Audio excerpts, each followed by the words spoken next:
Bonding Part 3. Let's review Lewis dot structures.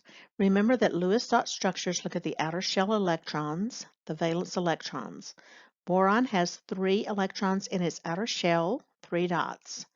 Carbon is an sp3 hybrid, 1 in the s and 3 in the p, 4 dots. Nitrogen has 5, oxygen has 6, fluorine has 7, and neon has 8.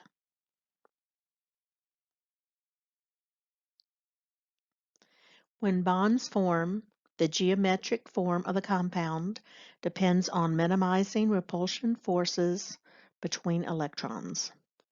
If there are only 2 elements in the compound, the only possible geometric shape is linear, where the 2 atoms are 180 degrees apart. Lewis dot structures can be used to predict, at least to some extent, the geometric shape of the molecule. For example, what shape would be most likely between boron and 3 atoms of hydrogen in boron hydride, BH3? The first step is to determine the central atom. Select the atom in the formula with the lowest numbered subscript. In this example, BH3, there is only 1 atom of boron, so start with the dot notation of boron. Boron has 3 electrons in its outer shell, 3 dots. Hydrogen has 1 electron in its outer shell, 1 dot. Place the hydrogen atoms next to the electrons from boron, pictured in black, to make a pair, illustrating a bond. If you notice, there is room for the electrons to spread out around to boron, which is what happens. So this is the shape that it makes. Valence shell electron pair repulsion theory. Below is a chart which illustrates the common shapes using the VSEPR theory, where the electrons spread out as much as possible. Often the shapes are 3D. If we look, boron trifluoride, boron has 3 electrons in its outer shell, 3 valence electrons. Fluorine has 7. So the fluorines surround the boron, spreading as far apart as possible.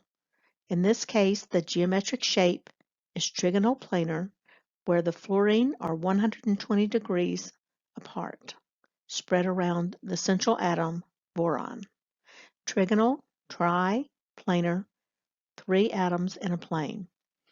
Notice it has a lone pair is 0. There are no extra pairs around boron, and 3 bonding electrons, 3 electrons which could form bonds. Now if we look at nitrogen, nitrogen has 1 lone pair. See this pair here? That is already a pair, so the electrons can't bond with another element in general. But there's 1, 2, 3 possible places where an element could fill in and make a pair, which is what happens when NH3, which is ammonia. It's trigonal pyramidal, meaning that it is 3-dimensional. These extra pair of electrons, if you see them there, actually change the shape of the molecule. So instead of being 120 degrees, that extra pair of electrons means that between each hydrogen, it's 109.5 degrees. Oxygen does the same thing. You've got 2 pair of electrons and 2 places available to pair up. So oxygen makes 2 bonds. There are 2 lone pairs and 2 bonding pairs. So water is a bent molecule. These extra electrons at the top of oxygen spread that molecule out.